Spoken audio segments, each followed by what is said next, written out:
This week involves a lot of solutions and a lot of clarity. However, once we get those solutions and we get that clarity, things get a little bit more confusing. So let's go ahead and get started with it. Welcome back to the Astrology Report. This time we're talking about December 18th through December 24th of 2023. This is almost the last weekly of the year.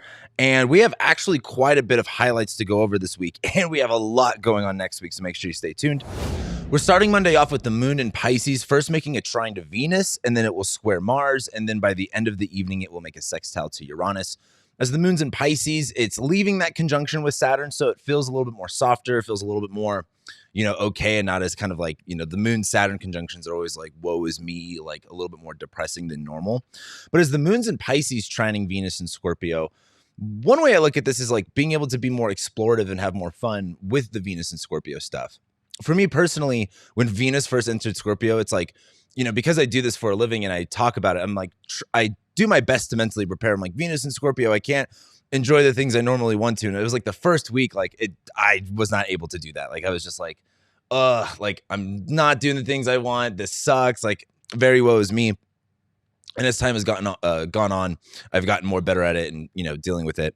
But as the moon's in Pisces making that trine to Venus, this is a little bit more open, a little bit more receptive to like, okay, how can I contort things to a way that like, again, if this is not the normal way I can receive pleasure, if things like Venus, again, like fun, connection is not doing all that well, what are the ways in which I can, hack that? What are the ways in which I can, again, still do the Venus stuff, but in the way it's supposed to be? And I just think the moon in Pisces allows you more emotionally to be more open to solutions and open to how to navigate that. The only issue is after the moon makes that trine to Venus, it will make a square to Mars almost instantaneously. It's like right as it, trines Venus, it squares Mars. The issue with this is Mars in Sag just wants to go. Mars in Sag is kind of like act first, think later. Or what's that saying? Shoot first, ask questions later. And as the moon makes that square to Mars, it's kind of like that question of like, okay, where are you going and why? Sometimes when I think of Pisces placements, especially the moon in Pisces, I think about those stupid bumper stickers that are like, not all who wander are lost, but sometimes you're lost. And the moon in Pisces squaring Mars in Sagittarius is, where are we going? Like, are we just going in circles? What's the direction that we need to be going here?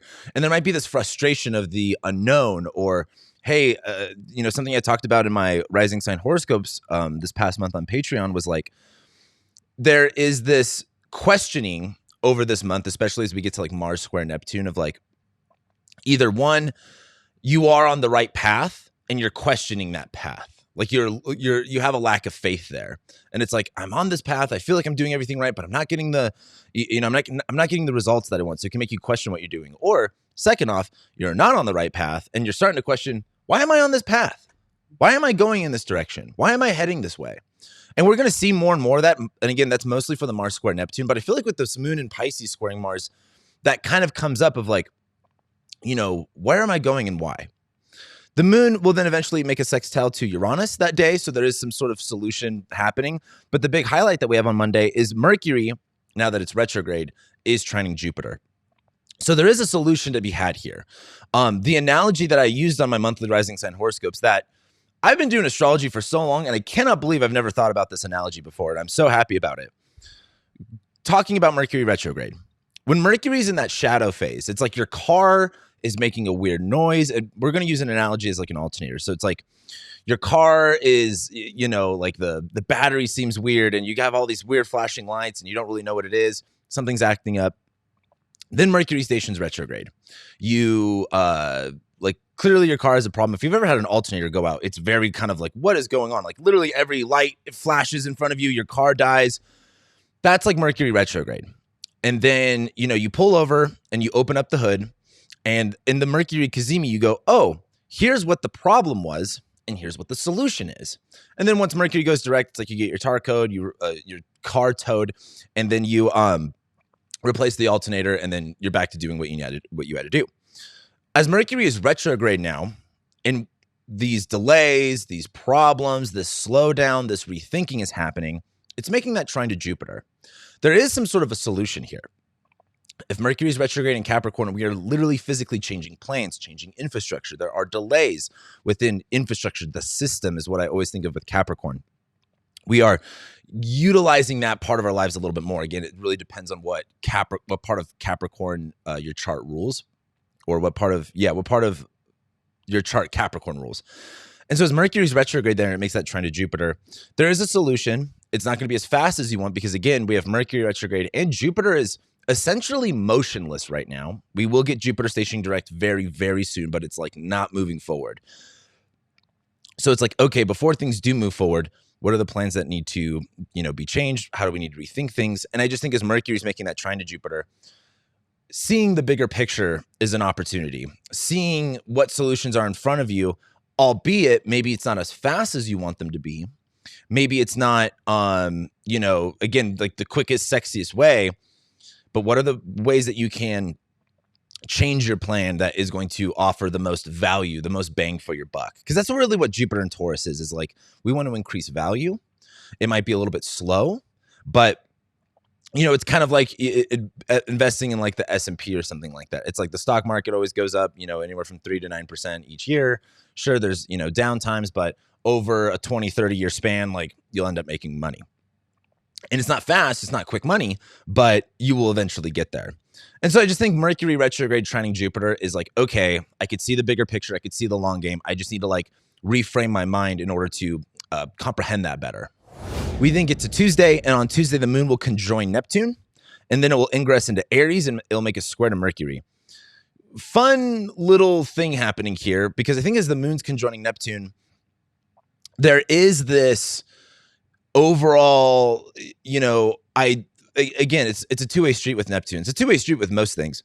Moon conjoining Neptune is feeling a little bit lost in the clouds, feeling a little lost in the sauce, feeling uncertainty, feeling overwhelmed with all the unknowns. And I think that's so true, especially today. There's so many unknown variables. Right now I'm working on soon. I was going to be announcing this later, but soon the delineation is actually going to be a continuous thing. If you have been watching my channel, like if you just got recently to my channel, I have another podcast called The Delineation. This is where I really deep dive into certain topics, whether it's personal development related or astrological related. And I've only done it kind of when a topic comes up that I want to talk about, but I do plan on actually making that between either a weekly or a bi-weekly basis and going much more deep. And I'm probably going to be ending up starting with a series about the next few years and what's going to happen in the world, and giving people that clarity of understanding of like, hey, the world that we live in right now is not the world of, 2018, 2019. There are some massive, massive changes that we as Americans are probably going to struggle to comprehend, but they're happening. And like, I've got a lot of evidence, and I've got a ton of evidence. Like, I'm going to be doing like some really, really deep dives. And so make sure you subscribe to check those out, because they're going to be really, really good. But even as I do all of that, God, there's a lot of uncertainty. And I think as the moon conjoins Neptune, when you live in uncertainty, it's so easy to get overwhelmed by all of the unknowns. And like, it's like an ostrich putting its head in the sand. The other way, and the way really out of that is just kind of like, you have to be in the moment. Like, you can't stress about the future. Something I've been thinking about a lot is, I've brought up recently over this past year, I've been getting a little bit more into like my Christian stuff, and that's triggered some people, which is kind of funny. But something that like, I've really taken away is like, fear is the devil. And I think that's so funny because of what I do. Like, when I did my year ahead horoscope, so many people, like, it's so funny. Some people are like, okay, like, this is going to be a good year. It's like on the same video, some people are like, oh, this is going to be a good year. And other people are like, this is the worst year. How can you say all these bad things? And it's just like, again, I've ranted on this before, but the astrology community is so full of itself. And when I say the astrology community, I mean like the good majority. I'm going to argue about 70 to 80% of astrologers that are out there are going to gaslight you into being like, this year's all about abundance and love. And, the reality is when I talk to clients, like, yeah, people have good lives. People have a lot of good things going on. But what astrology is good for is also mapping out the good and the bad. But some people get so stuck on what bad things are happening, so they immediately go and they spiral, and they're like, oh, well, this is going to be a bad year and everything's going to suck. It's like, that's not what it's about at all. And with this like moon conjoining Neptune, you got to just be able to be one with the moment, and you can't worry about what the future has in store. And I'm telling you that as a fucking astrologer, where we're literally talking about the future. You can, for example, let's say you live in, the Midwest and there's a gigantic snowstorm coming, or let's say you're in Florida and there's a gigantic hurricane coming. Have some, get some plywood to like, nail up your windows and get some food and prepare for it. But don't be like, oh my God, there's a hurricane, we're all gonna die. No, that's not gonna help you. Like, yeah, you want to be a little bit prepared, but like worrying about it is not gonna do anything but make it worse. And so I look at these moon conjoining Neptune kind of transits is that it's super easy to get lost in the sauce, but just the way out of it is like letting that dissolve, like just being one in the moment. Like, hey, sure, things might change in the future. Things, you will see parts of like, again, this is what's also frustrating is like, for whatever reason, people can't comprehend that like bad things are going to happen to you in your life. And so many people get stuck on, oh, my birth chart's bad. And, like, that's why my life is so bad. It's like, yeah, you've also probably had a kick-ass life, though, too. But you aren't just looking at that. You're only deciding to look at the bad. Same thing with when people think like, oh, everything's going to go my way. Everything's going to be good. It's like, okay, that's fun. That's probably a better thought to have. But like, it doesn't matter how successful you are. It doesn't matter, like, no matter where you're at in life, there's going to be a bad thing happening to you at some point. Now, when you say bad, that's going to vary in its levels of degrees.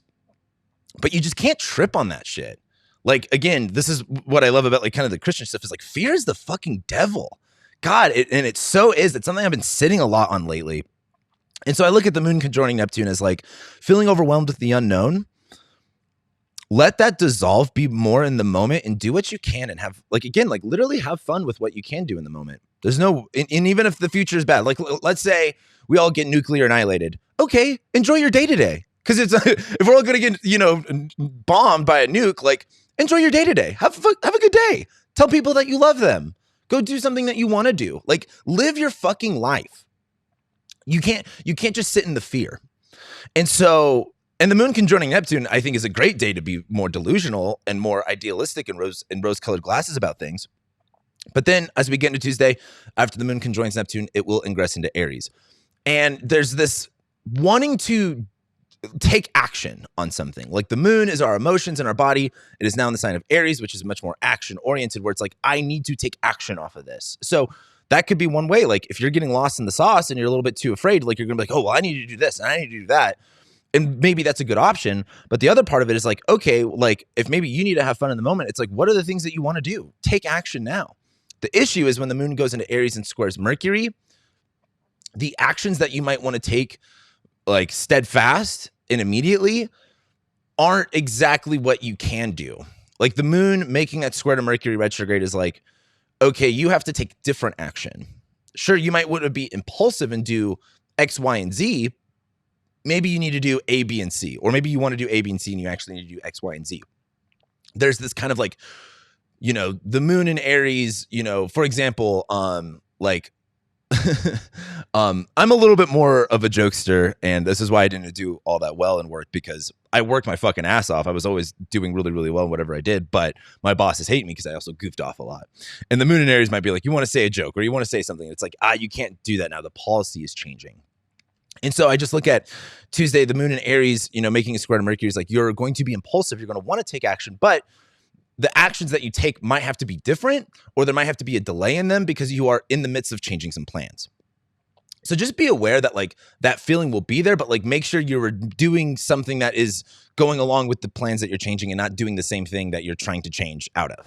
Then on Wednesday's weird because really nothing is going on Wednesday. It's like the moon will just be in Aries and it will loosely be trining Mars. It doesn't actually make that trine to Mars till like really early Thursday morning.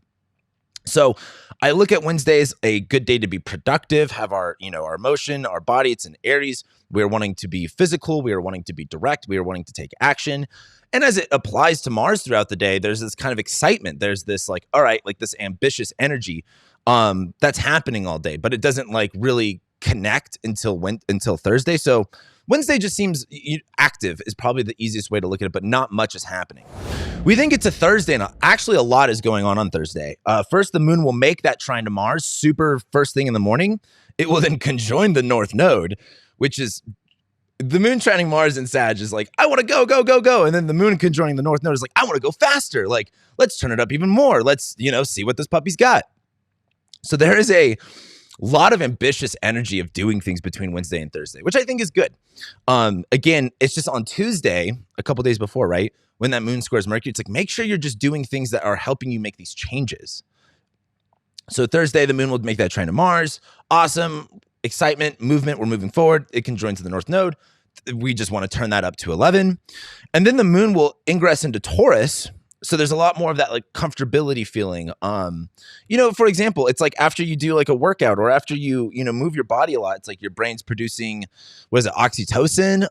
Your brain's producing hormones. I keep forgetting which ones they are. And you feel more calm. You feel more, stable. Something I've learned too recently is like when you are a lot more active, your resting heart rate actually goes lower. So like high, like really, big athletes have like a really low resting heart rate, like when they're sleeping. And it's kind of like, it's really interesting that like the more active you are, when you are at rest, you can be in even more of a state of rest. So that's how I look at the moon in Taurus is like, if you're doing a lot and you like use that energy, the more that you do it, the more at rest you'll feel once that's over. And then as the moon's in Taurus, and we're focusing again on like stability, security, comfort, chilling, essentially, the moon is then going to make a trine to Mercury while it's retrograde. And this is, again, putting the pieces together. Like, all right, if the moon's in Taurus, what do I value? What do I need to reorganize? If these are the things that I value, these are the things that I want, these are the things that I need. How do I reorganize this in a way that, goes along with these change of plans? But Thursday, we have a ton of different things going on. Number one, we have Venus going opposite Uranus. The thing with Venus opposite Uranus is it's impulsive. If Venus is about pleasure and fun, she's in detriment in Scorpio. You're doing something like you're trying to find alternative ways to have fun that aren't necessarily like orthodox. Venus going opposite Uranus is like being like, like I'm currently still smoking cigarettes. That's like the one thing I'm still working on. I've quit before though. And you get to a point where you're like, oh, like I quit. Like I'm fine. Let me just have one. And then you have one and you're like, oh God, this sucks. You like immediately have to shit your pants. It feels like shit, but for whatever reason, you want another one. And like that's the Venus and Scorpio opposite Uranus stuff is like something that wasn't fun or pleasurable, like has a disruption. There's something like, oh, I want to do something that I know is not good for me, and it's going to disrupt some things. And so on Thursday, it's like, a good analogy for Thursday is like if you quit smoking cigarettes, don't fucking pick one up, essentially. Because like that might throw you even more for some more challenges that you weren't anticipating. But on Thursday, Mercury, as it's retrograde, will make a sextile to Saturn.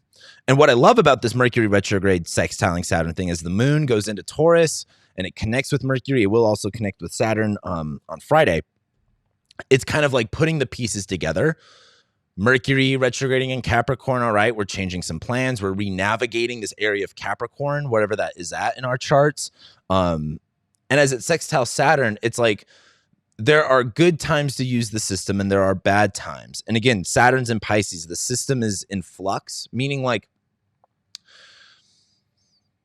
I can't think of a perfect analogy for this, but it's just much more of like these changes that you need to make are okay. Because again, Mercury's retrograding in Capricorn. Capricorn's very like concrete, cut and dry. It's very clear. But as it sextiles Saturn and Pisces, it's like it's okay that the system changes. It's okay that sometimes even orthodox or tradition changes.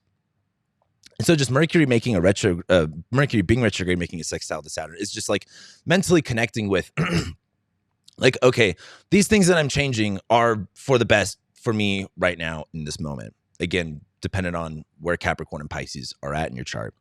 And then on Thursday evening, late Thursday evening, the sun ingresses into Capricorn. We get the winter solstice.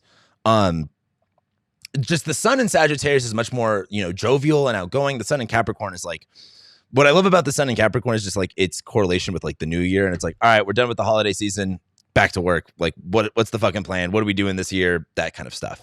And so then we get to Friday, and on Friday we have the moon again in Taurus making that sextile to Saturn, and it will be conjoining Jupiter. This like a part of this transit is seeing the fruits of your labor. The moon making that sextile to Saturn is like, okay, cool. I'm comfortable here. I feel this value here. This is helping me feel more strengthened and secure with where I need to be. And the moon conjoining Jupiter is kind of like, cool. Like, I have the things that I want. I know exactly what it is that I value and how can I increase this. It's one of those things where it's like, if you make a good position in the stock market, like, I really know nothing about investing. And so, but I know enough to be like, maybe you take a more conservative risk, a more conservative bet, and sure, you're not going to make $10 bajillion overnight, but that moon making that sextile to Saturn is like, okay, I'm fine with this. The moon conjoining Jupiter, you make a healthy return. You're like, sweet, this is where I want to be. I'm feeling more confident. Like, I have increased the wealth that I wanted to. I've increased the value that I've wanted to, and I'm sitting good. It reminds me of like, is it 9 of Cups or 10 of Cups, where the big fat guy's kind of like sitting right there with all of his, like, that's the moon conjoining Jupiter, in my opinion, in Taurus. But Friday is when we get the Mercury Cazimi. There's a lot of highlights this week, but this is one of the bigger ones.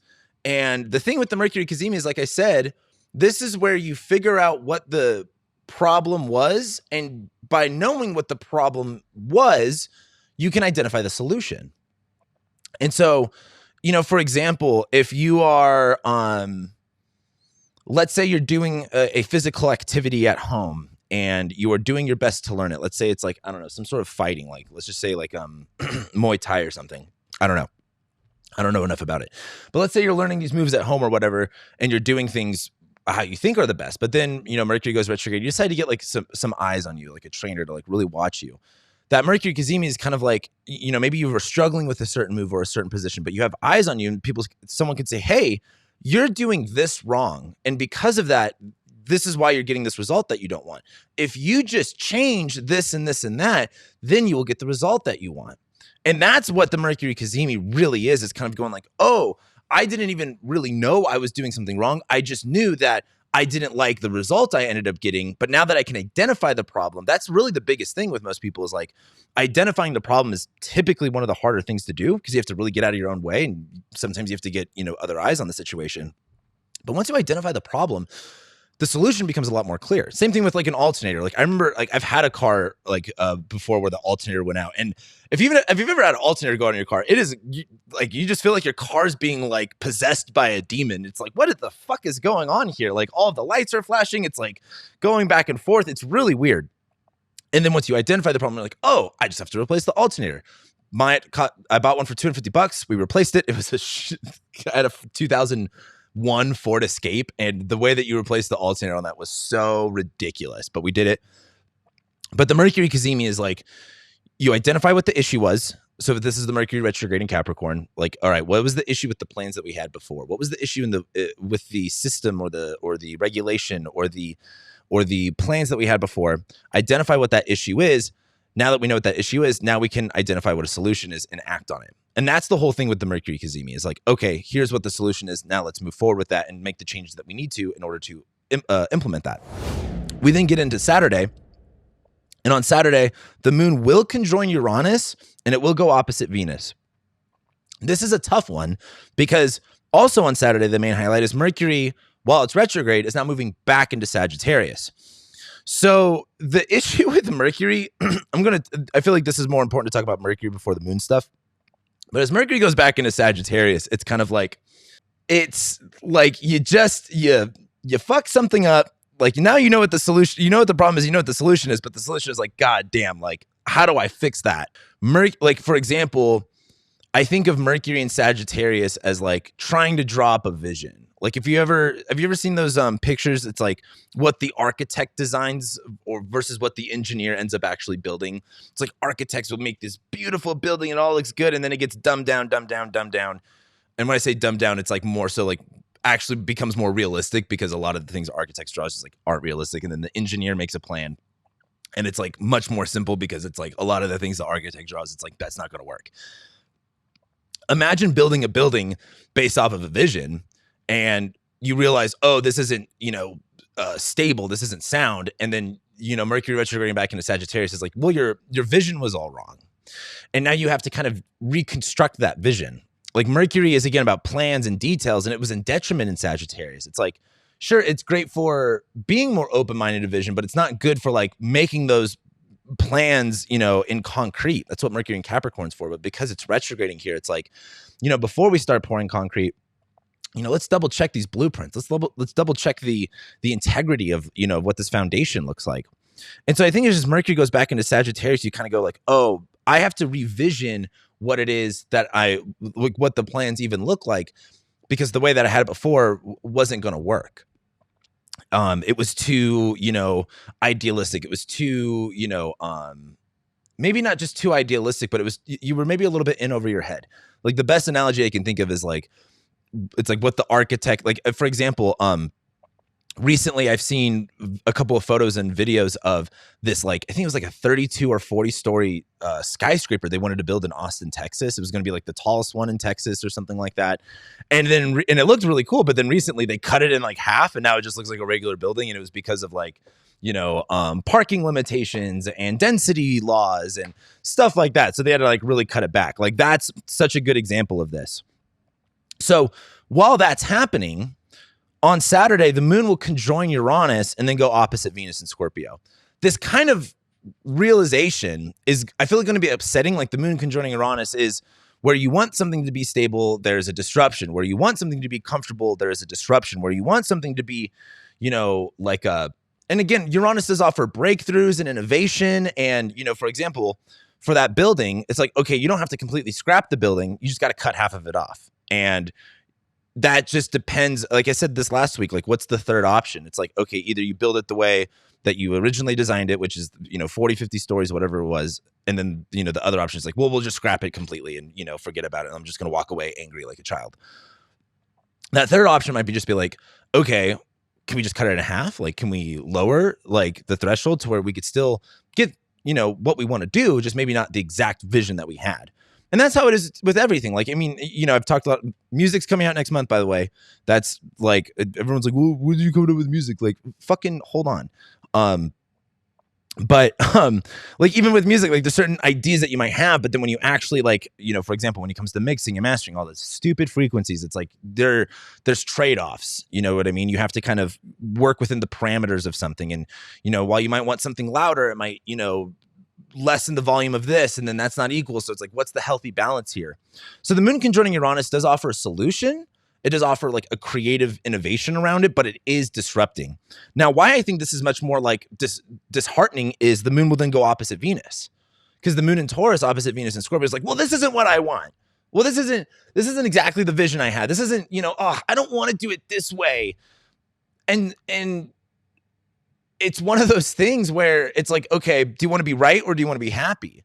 Like, if coming to this building kind of analogy, it's like, okay, do you want to be right where it's like it has to be 40 stories or no one can have it at all? Or do you just want the building to be built no matter, what it takes or what it costs? And so I think as the moon just conjoins Uranus and goes opposite Venus, is like, oh, disruption happens and this isn't exactly what I wanted to do. And it's not what I wanted it to look like. So you kind of just get emotional and unbalanced here. And I think just, taking a step back and being like, okay, like, what is the win-win solution here?